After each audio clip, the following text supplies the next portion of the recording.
Betsy and Thomas here for the American Intelligence Media, and today we're with Michael McKibben. Hey, Michael. Hello there. And so we got a lot of stuff to do. So those of you who are just turning into this YouTube, make sure you catch the one after this one and the one after that one and that one, because we got a lot of great news stuff for everybody out there. And the first one we are going to tackle today is an article, Why Google Made the NSA. And it's also related to an article that was written about the same time, How the CIA Made Google. And the conclave, I've overheard some conversation they've had about this. It's written by a British journalist or writer, Nafeez Ahmed. And what was interesting is how our amazing team at the conclave could look at this article and see that although there were many truths in the article, where it was leading you in its conclusion is not a place we want to go. So, Thomas, pain in the ass of the globalists, tee us up and tell us what this is about. A fellow researcher sent us the two articles. Now, we had seen Article 1, hadn't seen Article 2, and we looked at it and it said that it was put out January 22nd of 2015, both of them. Well, we knew that wasn't true because we had ran across Article 1 in 2017. And so things started getting a little suspicious. I started reading Article 2 that was sent because these people said, hey, this is the same thing you guys say. Reading it, and you started to see some Rendon and, from TRG and some other people who I knew about from other articles embedded in this really interesting exposition on the history of the Highlands Forum Group, but they keep calling it the Pentagon's Highland Forum Group. And so the first article basically shows how, as we have showed again and again, the government through DARPA and In-Q-Tel steal patents, give them to the Highlands Forum. The Highlands Forum is basically an international weapons dealer group, essentially, run out of the Office of Naval Net Assessment from in the Navy, and Andrew Marshall ran it for years before it was actually crystallized into the Highlands Forum, and also Highlands Forum Group, it's called. But they have secret meetings, no notes, no agendas. Nobody knows who really belongs to it. So we had found out all of this, and then this article came along. We said, oh my goodness, isn't that amazing? Someone else says the same things. But then the Article 2, that is the one that really got me very twisted up, because I'm reading it thinking, where does this person, who's a person from Britain, get the information to tell us about Highlands Forum when we've just spent the last 2 years looking up every single thing there possibly is that is available on the internet or in any public source whatsoever, and we haven't come across some of that information. So there's things they're baiting you, pulling you in, but in the end it says Highlands Forum is okay because it's a Pentagon-sponsored group through a memorandum of understanding. And it's okay because Andrew Marshall, the guy who started it, is dead now. So it's all okay. And what does it do? After it whines and moans and groans and says many of the same things we do about this horrible form of weaponization of stolen patents, it then leaves you with a feeling of nothing. A feeling of, oh, Andrew Marshall's dead. It's okay. We're going to go on now. Now, that is the worst place it could possibly leave anybody, because when you first hear about the Highlands Forum and you find out there's an international group that controls our military and that it's all done through corporate interests and venture capitalists, which we've explained again and again, it can really get you very upset. So, Michael, when you read it, you noticed all kinds of incongruencies that I didn't notice, as well as I wanted to know what's your feeling about this Article 1 and 2. Well, I think this has to be a good example of how very sophisticated propaganda is laid down. And you're right, that this date that is on both of these articles was January 22nd of 2015. Now, we've been doing research well before that into these subject matters, and quite frankly, the first time I ever met or ever heard about the Highlands Group was after I met you, and we started looking into that. We dug into every possible source of information on that organization, and it mostly only resided in their public website. There were no articles from third parties writing about these subjects or this organization. it was hiding in plain sight because they did have the website, but that website was more of a puff piece, and it really didn't get down to a lot of detail, and it was a name-dropping site. So I think the main purpose of that site was to say we're powerful, we're in control, and good luck trying to stop us. That's kind of the way I interpreted it. Okay, so we then found from their website certain names of people that they had identified as being a part of their forums. And by the way, the difference between group and forum, and I had this confirmed by somebody who has attended those meetings, the Highland group is the name of the organization. The Highland forums are the meetings that they have several times a year in different places. That's why we have that difference. So we're talking about the Highlands group and their meetings, which they call Highlands forums.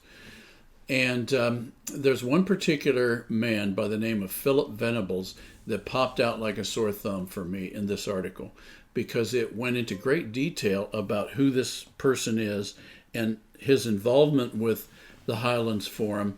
And it told very specific details that I've never read anywhere else, only in this article. And oh, by the way, all the assertions about this Philip Venables were completely unsupported. So it was only what this person wrote about.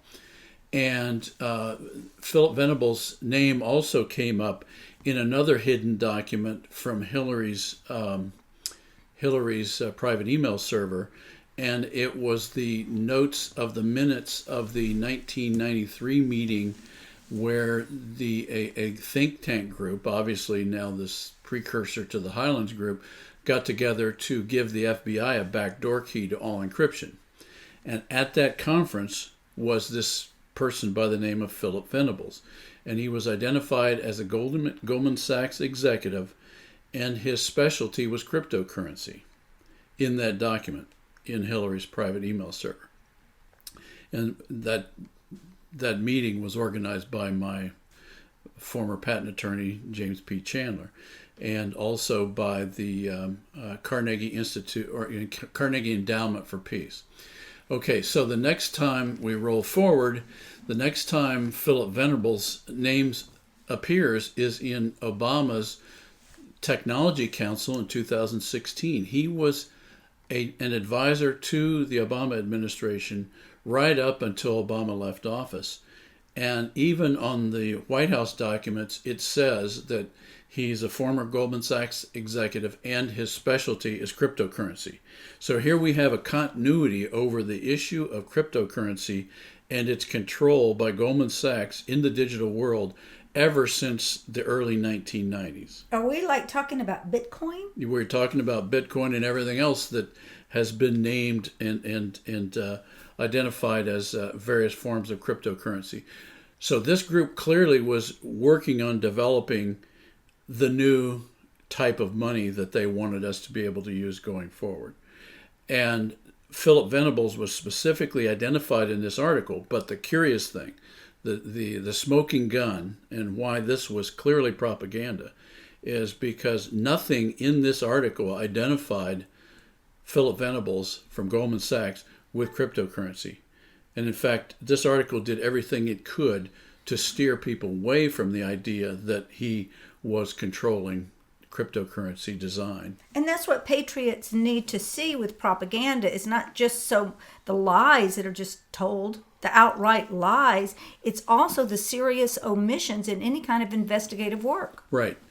Yeah, so anybody not knowing that this about these subtleties would read that and then think, okay, well, that's interesting, and maybe that's the way the guy really is.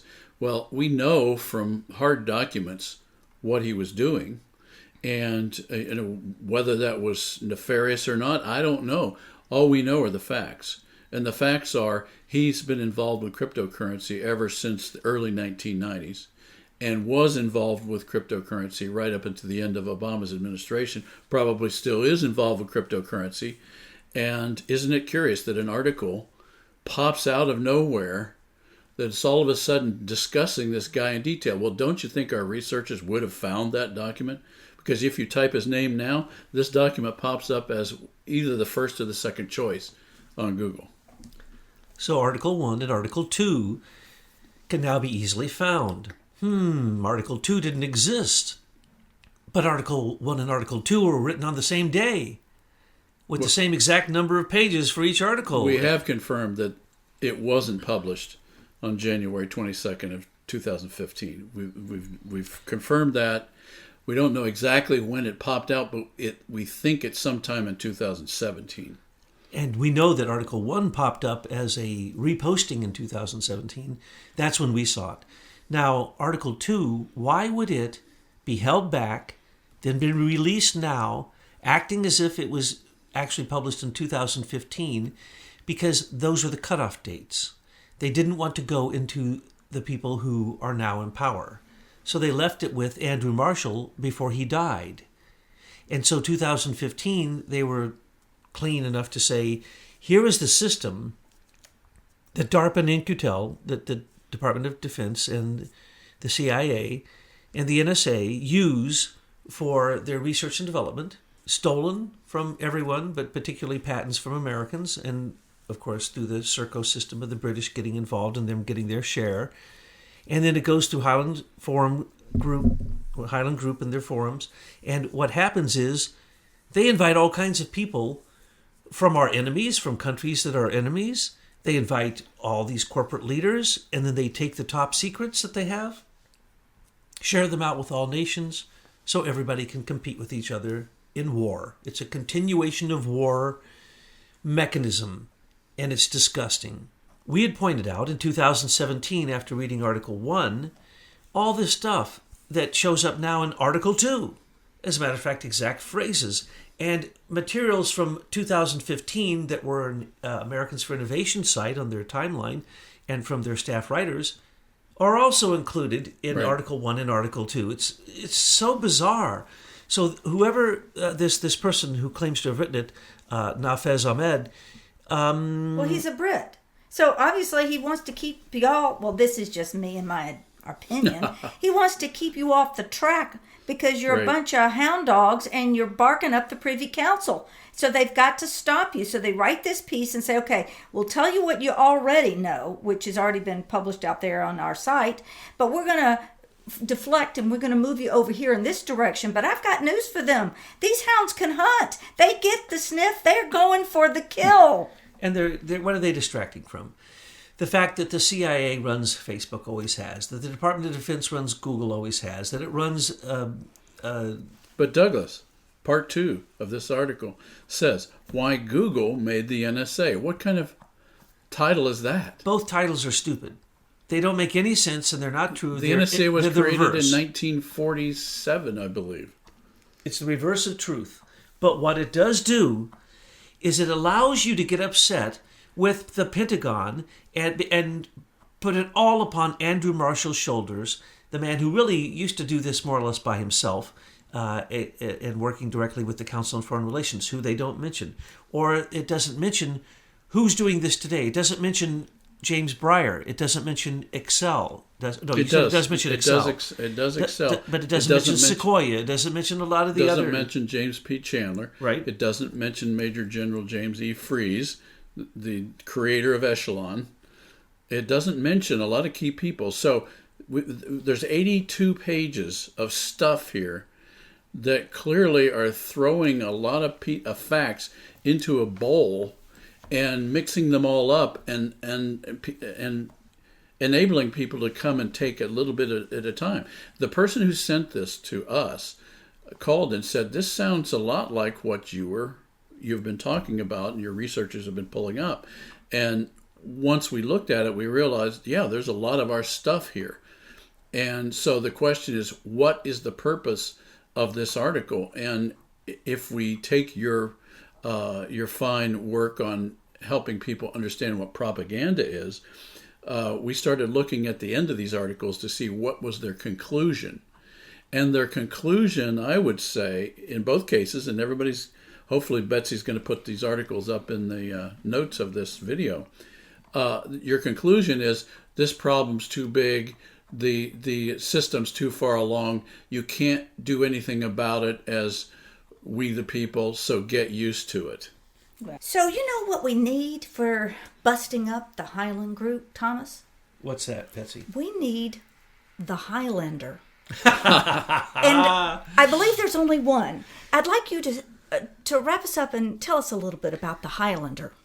Yes, a really crazy show, kind of a sci-fi, but it goes back and forth in time with these people come from a far distant galaxy or whatever. They come to Earth to fight it out. Only one can survive. And in the end, it's it's a very racial thing. It's like, racial imperialism. And so only one person gets to survive, and they have to cut off the head of everybody else who's fighting. So their phrase is, there can be only one. In the end, who's the one? A Highlander from Scotland. Well, guess what? Trump is a Highlander from Scotland. Oh, guess what the name of the Highlander is? MacLeod. Guess what Trump's ancestral Scottish name is? MacLeod, spelled exactly the same way. He is the Highlander. He the one. And he has two Scottish folks here to help him. Well, Mr. McKibben. Maybe his neighbor was McKibben. No doubt. Well, are you from the Highlands or the Lowlands? I don't know. I think you're probably from the Highlands Glasgow. too. It was around Glasgow. But you're from the, okay, good. So you're a Highlander too. But the ultimate Highlander, of course, is Robert Bruce. And guess what? His great-great-great-great-great-granddaughter is sitting right next to me. And I have my papers, Whoa. Michael McKibben, because I know you'll ask for evidence. Exactly. So anyway, this has been a fun thing. Now, we're just warmed up, folks. We've got more audios coming. So do your homework right now. Look in the link below. Check out those articles. And don't be tricked by propaganda again.